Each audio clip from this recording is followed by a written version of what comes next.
Welcome back, mechanics students. I'm going to try a couple of examples from exercise 1F on graphing with discontinuities. My strong suggestion is that you read the introduction to the exercise before you watch this video, as it will mean that you'll understand a little bit more what's going on here. Okay, I'm going to do number 1. Apparently we're not allowed to use a calculator here, but that's okay. An ice hockey puck slides along a rink at a constant speed. It strikes the boards at the edge of the rink 20 meters away and slides back at the rink, along the rink at 8 meters per second until going into the goal 40 meters away from the board. So let's just, and we've got to do a velocity time graph. Okay, so we want to do eventually velocity time graph and displacement time graph. So essentially what's happening here is we've got a puck going along this way at 10 meters per second, and it's traveled 20 meters, it hits this board and then it comes back the other way.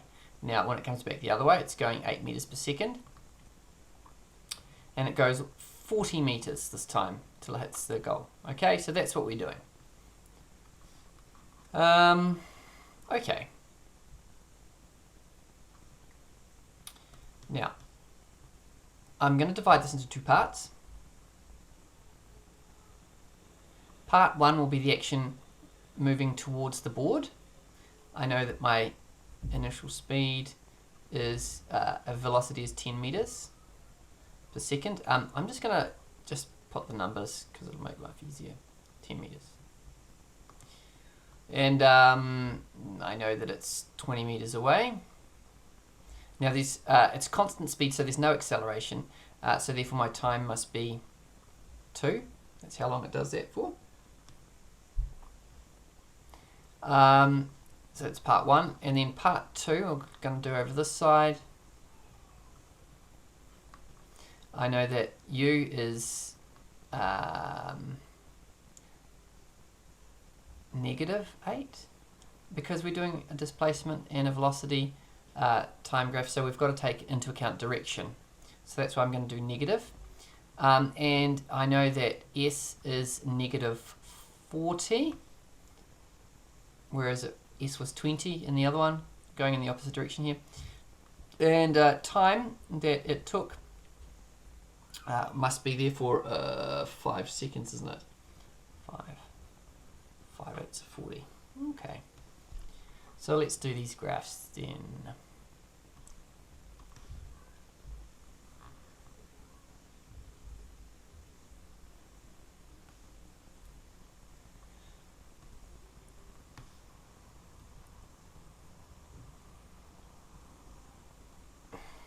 Bother. Okay.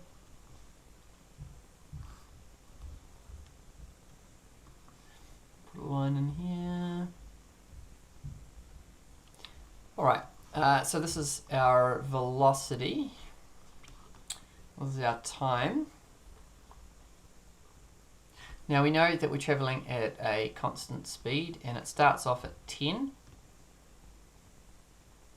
I'm just going to actually make 10 here because then it looks better. Now I'm going this way for 2 seconds, so I'm going to go along at 2 seconds. So there's 2, right? But then at this point there's a discontinuity because it hits the wall and then it's going at in the opposite direction, and the velocity is -8. 2, 4, 6, 8. So -8 is over here, and so from this point at 2 seconds it's going along here. Now we know that it goes along here for 5 seconds, so I'm going to go all the way 3, 4, 5, 6, 7. So I think this is 7 here, and we've got this discontinuity here where it changes from a positive velocity to a negative velocity. Okay, now let's see if we can put together the next one.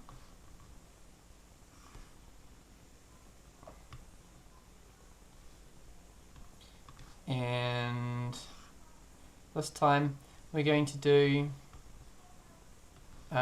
a displacement time graph. Okay, Well, it starts off at 0. I guess we're doing, hang on, I haven't read the question properly. Displacement from the starting point. Yeah, okay, so we start at 0, and after 2 seconds, we have travelled 20 meters. So I'm going to go 20 is here. Okay, so it's going like this. Now, at that point, it starts travelling, but at a slower rate, such that after 5 seconds, it's travelled 40 meters, but minus 40, it's going in the opposite direction. So 2, 3, 4, 5, 6, 7. So this is 7, yep. And by this stage, we've gone down to minus 20. You're thinking, why isn't it minus 40? No, you're not. You're probably not thinking that because you're smart. It's not, because it's got to go back to where it originally started, and in addition, an extra 20 meters, if you're reading the question carefully. So that's how that one should look by the end. Perhaps if I was being a little bit more accurate, I might go in meters and this in seconds or something like that. Okay, so that's how I'd go about doing that first one. I'm also going to have a go at number 4.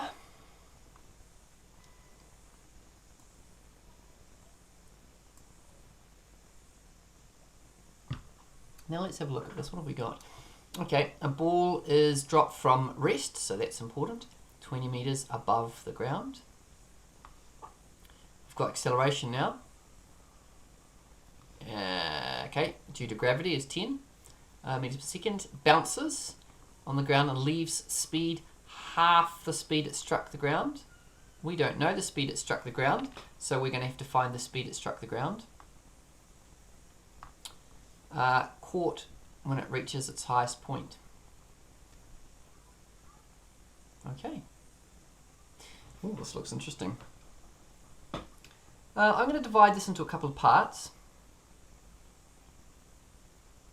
So part 1, dropping. Okay. I know that the S is going to be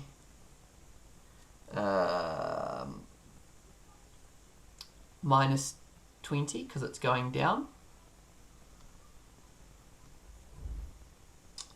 And I know that my initial speed or velocity is 0.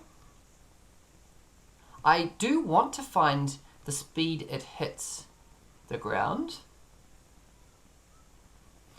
I want to know, I do know the acceleration, and it's minus 10 because that's the going down acceleration, and I've got my negative as going down, minus 20 meters. So acceleration will be minus 10, so same direction. T, I probably want to know when it hits. I don't know that yet. So let's use this formula.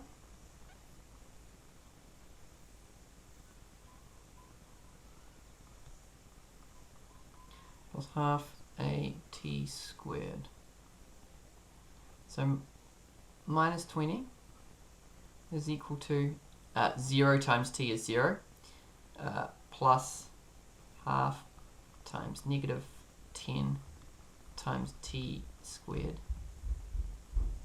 And therefore 4 is equal to t squared, so t equals 2 seconds. So it hits at 2 seconds. And I want to know the speed that it hits at, and v is equal to u plus at. Using my surveyed equations, I know that that's u minus 10 times 2, so that's going to hit at minus 20 meters per second. Now, good. What else? I think I've got everything I need there. Now, part 2, bouncing.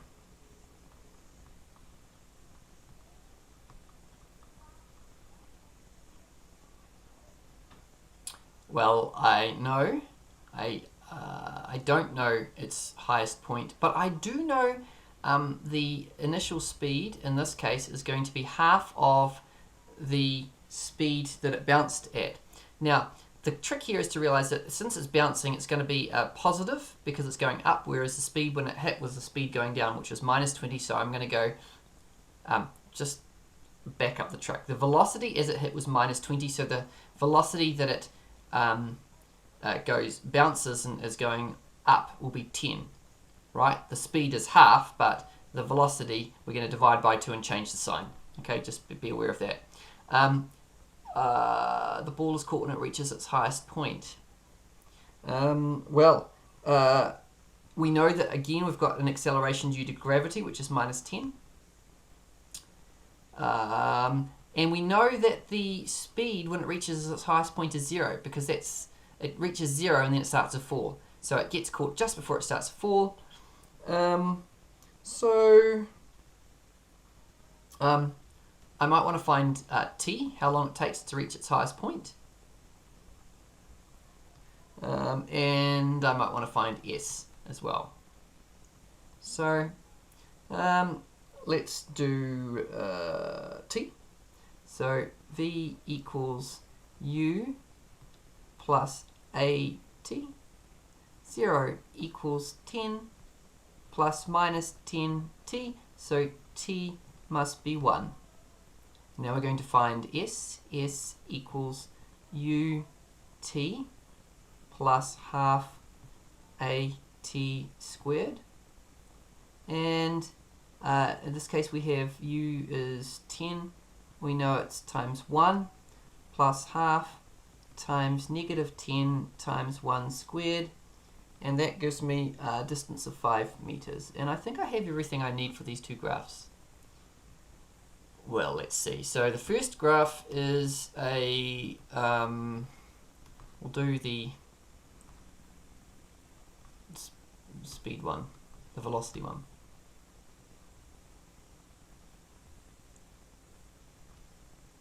Didn't draw that very well, did we? But never mind. Okay.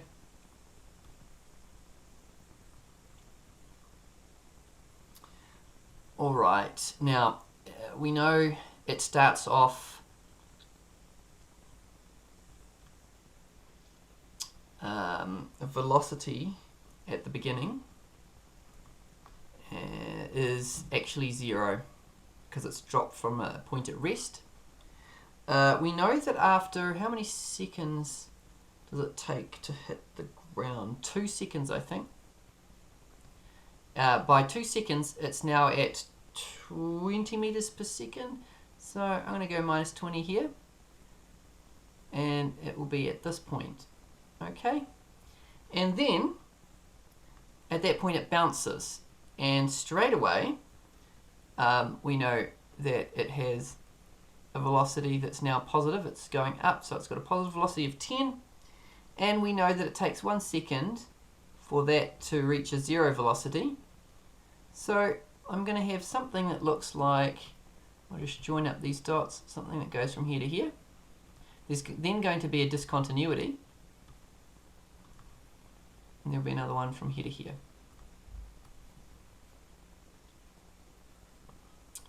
Alright, that one's the velocity time question. Let's have a look at the displacement one.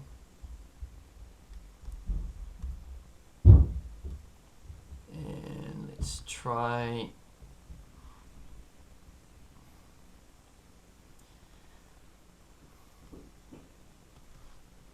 S for displacement in meters, T for time in seconds. Now,